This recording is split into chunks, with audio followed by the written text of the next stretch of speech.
Ike ọgwụgwụ na-adị n'ibilite n'ụtụtụ. Ike ọgwụgwụ na-adị n'ibilite n'ụtụtụ. The tiredness in getting up in the morning. Igbo, English. Isi ụtụtụ. Isi ụtụtụ. It means early in the morning. In English. Onye nyere m mmiri nkịtị n'ụtụtụ a. Onye nyere m mmiri nkịtị n'ụtụtụ a. Who gave me ordinary water this morning? Nkịtị, it means ordinary in English. N'ike nkịtị, ordinary in English. Ị ga-abịa na ngwụcha izu a. Ị ga-abịa na ngwụcha izu a. Are you coming by this weekend?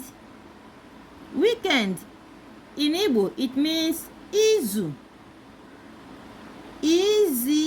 Izu, weekend. Kedu mgbe ị bilitere? Kedu mgbe ị bilitere? When did you get up? Akpọrọ m ibilite n'isi ụtụtụ asị. Akpọrọ m ibilite n'isi ụtụtụ asị.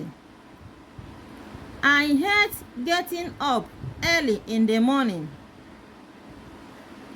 Enwere m valangidi.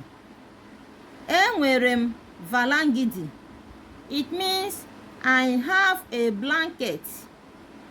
I have a blanket in English. Ọkpọ oku m akpọtela m. Ọkpọ oku m akpọtela m. My alarm sound has wake me up. Mkpọtụ dị n'ogbe m. Mkpọtụ dị n'ogbe m. My neighborhood is noisy. My neighborhood is noisy. Ana m eji nwayọọ ebili. Ana m eji nwayọọ ebili. I get up slowly.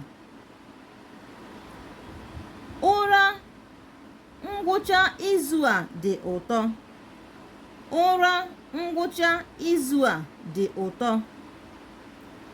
This weekend sleep is sweet.